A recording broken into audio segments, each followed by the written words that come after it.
తీర్చలేను సమస్తమునికిచ్చిన నీ త్యాగం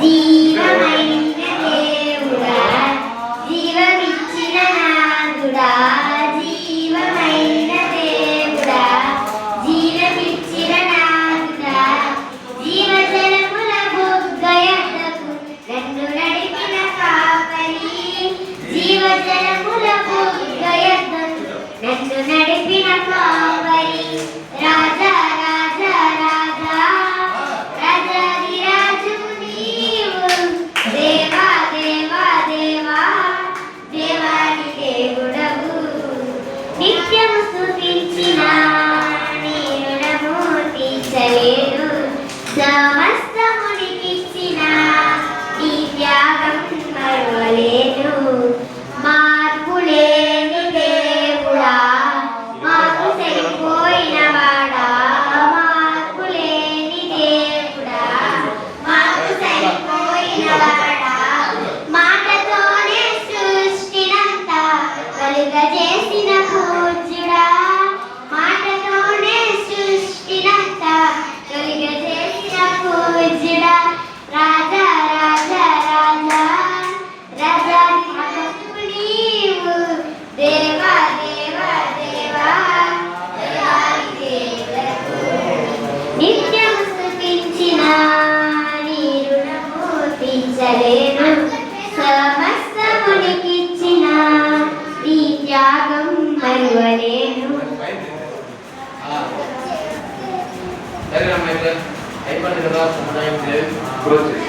వెంటనే ఏం చేస్తారు? ప్రతి స్కూల్లోనూ లాస్ట్ లోను చిన్న పార్టీలా పెడతారు. పెట్టరా 10th క్లాస్ కి అయితే వేరే వాళ్ళు పెడతారు.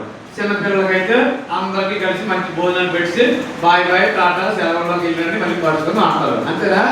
అలాగా ఒక ఊళ్ళోనంట వీళ్ళని చిన్నపిల్లలందరికీ కూడా స్కూల్లోనూ అందరికీ కూడా ఏం చేశారంటే ఆ స్కూల్ ఎడ్మినిస్ట్రేటర్ హెచ్ఎం గారు అందరికి గౌరవించారట. అంటే ఒక్కొక్కరిని పిలిచి డబ్బులు పాటు ప్రైజ్లు ఇవ్వడం. ఎవరికి మా ప్రోగ్రెస్ రిపోర్ట్ ఇస్తారు కదా, అందరికి రిపోర్ట్ వచ్చాయట. 50 మార్క్స్ వచ్చాయి, 70 వచ్చాయి, అందరికి మొత్తం 90 వచ్చాయి. అలాగే అందరికి వచ్చిన తర్వాత వచ్చాను చెప్పు గ్రేసి శైలము తెలుసు మీ ఇల్లు కూర్చోండి కూర్చో ఒక్క నిమిషం చూసుకోండి. అయితే నాన్న ఎప్పుడైతే పాపకి అందరికీ మాస్టర్ గారు ఏమి ఇస్తారో చెప్పాలి, గిఫ్ట్ ఇస్తాను. అయితే అందరికి మంచి మార్కులు వచ్చాయి. నీ పేరేం కదా నీ పేరేం కదా స్టాండప్ ఏం పేరు? వర్షిత్. ఈ వర్షిత్కి అందరికి మంచి మార్కులు వచ్చాయి, కానీ వీడికి 0 మార్కులు వచ్చాయట. ఎందుకు 0 మార్కులు వచ్చాయట పాపం. అయితే మాస్టర్ గారు హెడ్ గారు అన్నారు, అరే వర్షిత్ నువ్వు రా నీకు గిఫ్ట్ ఇస్తాను అన్నారు. అప్పుడు మీ అందరికి గిఫ్ట్ అనుకున్న తర్వాత అందరు గిఫ్ట్ వచ్చాయి. నీకు కావాలి వద్దా? అందరికి గిఫ్ట్ వచ్చాయి. మరి ఏం సాధించాడని గిఫ్ట్ ఇవ్వాలా? ఫస్ట్ మార్క్ వచ్చాయా? తెలుగు పోయింది, ఇంగ్లీష్ పోయింది, హిందీ పోయింది, ఇంకేంటి పోయింది, అన్ని ఫెయిల్ అయిపోమాట. అయినా మాస్టర్ గారు స్టేజ్ మీద తీసుకున్నారు, వర్షిత్ నువ్వు చాలా మంచివాడురా, ఇక నువ్వు ఎవరు చూసుకాదు పట్టుకో, క్రమంగా స్కూల్కి వస్తావు, బాగా చదువుతావు, నువ్వు నెక్స్ట్ టైం వచ్చేసరికి వెరీ గుడ్ బాయ్ అయిపోతావురా అన్నాడు. అంతే అలాగ అనేసరికి వాడు ఇంకా ఊపుకుంటారు. అప్పుడు ఏం ఇచ్చారు? ఒక గిఫ్ట్ ఇచ్చారు. అలాగా గిఫ్ట్ ఇవ్వగానే ఏం చేసేది సార్ అందరూ టప్పలు కొట్టారు సంతోషంగా. ఓకేనా? కూర్చో. అయితే ఇప్పుడు కూర్చో. అయితే అమ్మా రండి తల చెప్తే రాగండి. ఎప్పుడైతే అయిందో మనం మీ అందరికీ తెలుసు ఐన్స్టీన్ పేరు విన్నారా? ఐన్స్టీన్ పేరు విన్నారా? 6th క్లాస్ నుంచి 10th క్లాస్ ఇంటర్మీడియట్ డిగ్రీ అంతలోకి వస్తుంది. మీరు అందరూ 6th క్లాస్ ఉన్నారు కదా, 5th క్లాస్ ఉంటారు కదా, 7th క్లాస్ వరకు ఉన్నాం. ఇక్కడ ఇప్పుడు ఐన్స్టీన్ అనేటువంటి శాస్త్రవేత్త ఆయన ఎవరు? ఆయన స్కూల్ టీచర్ అన్నారు. నీటి కూర్చో అమ్మా అదేమన్నారు తెలుసా? ఐన్స్టీన్ అనే కుర్రోడిని భూమికి గుర్తు ఇప్పుడు ఒక మాట వినండి. పంట మేరకు ఇంట్లో కింద పడుతుందా మేరకు వెళ్ళిపోతా? మేరకు వెళ్ళిపోతా కన్నా విసిరాను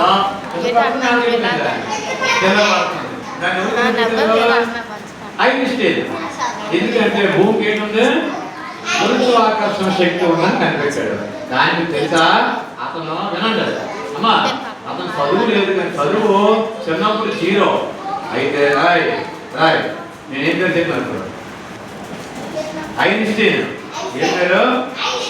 ఇదిగో దేవుడి వల్ల భయం భక్తి వచ్చింది. దేవుడి వల్ల భయం భక్తి వస్తే ఎంతనే చదువు రానివాడు కూడా చదువు వచ్చి వాటిని చదువుకొని ప్రార్థన చేసుకొని అక్కడ చూస్తాను సిట్రై ఎవరు మాట్లాడకండి అమ్మా కస్టమర్ ప్రశ్నలు అడుగుతాను మీకు అమ్మా తల్లి తల్లి ప్రశ్నలు అడిగినప్పుడు చెప్తే చాక్లెట్లు వస్తాయి. సమాధానం నాకు చాక్లెట్ రావు. నీ ఇష్టం అది. చాక్లెట్ కాదు సమాధానం చెప్పాలి నాకు. అతని పేరు ఏం పేరు? అయితే చిన్నప్పుడు చదువు రాకపోతే టీచర్ అన్నారు నీకు పర్వాలేదా బాగా చదువుతావు నువ్వు దేవుని భయభక్తులు అన్నాడు. ఆయన కూడా ప్రపంచానికి పెద్ద శాస్త్రవేత్త అయిపోయాడు. కోట్లు రూపాయలు డబ్బు వచ్చింది ఆయనకి. ఎవరు ఇచ్చారు? ఎందుకు ఇచ్చారు? దేవుడే ఇచ్చాడు జ్ఞానం. దేవుడే సమస్తం ఇచ్చాడు. ఎందుకంటే అమ్మా మీ మాటలు దాన్ని పడిపోతాను మాట్లాడుకోవాలి దాంట్లో వచ్చేస్తుంది. ఇదో ఇలా కార్తీకి అక్కడ కుర్చీ వేయండి పక్కన. ఆ కుర్చీ ఇచ్చి అయితే మీరు మాట్లాడితే వేళ ముగిస్తున్నాం. వేళ ముగిస్తాను మీరు మాట్లాడుకుంటుంటే. తర్వాత అక్క ఖర్చు చెప్తారు. ఇంకా బైబిల్ గ్రంథంలో కూడా ఇక ఒక అతను ఉన్నాడు పేతురు అంకులు అని ఒక ఆయన ఉన్నాడు. ఎవరు? పేతురు అంకులు. అయితే యేసు ప్రభువుకి ఎంతమంది శిష్యులు? 12 మంది. డబుల్ సార్లు తిరిగి కూర్చో లెక్కేసుకో. డబుల్ సార్లు తిరిగి 12 మంది శిష్యుల్లో ఒక ఆయన పేరు పేతురు, యోహాను, యాకోబు, అంద్రియా, సీమోను ఇలాగ వస్తే యోధా వీళ్ళందరూ ఉన్నారు. దాంట్లో ఒక ఆయన ఏం చేశారు తెలుసా? యేసు ప్రభుని 30 రూపాయలకి అమ్మేశాడు. ఎవరికి? దుర్మార్గులకు అమ్మేశాడు. అమ్మిస్తే వాళ్ళు ఏం చేశారు తెలుసా? యేసు ప్రభుని చంపేశారు. సిలువేసి చంపేశారు ఆయన. అలాంటి పని చేశాడు. మంచి శిష్యుడు, మంచి స్నేహితుడిగా ఉండి అందుకే అబద్ధం ఆడకూడదు, మోసం చేయకూడదు ఎప్పుడు కూడా. అయితే మరి పేతురు గారు పేతురు అంకులు ఏం చేశాడు తెలుసా? పిల్లలు పేతురు అంకులు అయితే అన్నాడు యేసు ప్రభువా నేను మీతోనే ఉంటాను, నేను అబద్ధం ఆడను అన్నాడు. ఎప్పుడైతే యేసు ప్రభుని సిలువకి తీసుకెళ్ళిపోతుంటే అప్పుడు వినండి నాన్న యేసు ప్రభు తీసుకెళ్ళిపోతుంటే పేతురు అంకులు అన్నాడు ఇదిగో ఒక చిన్న పాప అంటుంది ఇదిగో నువ్వు కూడా ఆయనతో ఉన్నావు కదంటే నేను లేను అని అబద్ధం ఆడేశాడు. అలాగే 3 సార్లు అబద్ధం ఆడేశాడు. చూసారా? అబద్ధం ఆడడం వల్ల ఏమైంది? యేసు ప్రభుని ఏం చేశారు? సిలువేశారు, మనం చంపేశారు. అయితే యేసు ప్రభు మళ్ళా ఏం జరిగింది? యేసు ప్రభు మళ్ళా ఏం జరిగింది? చనిపోయిన తర్వాత లెగిస్తానని ఆయన చెప్పాడు కాబట్టి ఆ రీతిగానే చనిపోయి సమాధిలోకి వెళ్ళిన తర్వాత 3వ రోజున ఆయన సజీవంగా లెగిశాడు. అయితే ముందేమన్నాడు పేతురు అంకులు మేము నీతోనే ఉంటాము, ఎప్పుడు నీతోనే ఉంటాం అనే వ్యక్తి చేపలు పట్టడానికి మళ్ళీ వెళ్ళిపోయాడు. ఆయన ఉద్దేశం చేపలు పట్టడం, వాళ్ళ చెల్లని చేపలు పట్టడం. ఆయన వెళ్ళిపోతే ఆ రోజు ఏమి జరిగింది తెలుసా? యేసు ప్రభు ఆ పడవలో కూర్చి అన్నాడు ఇక్కడ వల ఏమి మీరు అన్నాడు. వల వేస్తే ఇన్ని చేపలు వచ్చాయట. మీరు ఆశ్చర్యపోయారు. ఏంటి ఇంతసేపు ప్రయాసపడ్డాము, ఒక చేప పడలేదు, ఈయన ఎవరు అంటే నేనే యేసు ప్రభునే అన్నాడు.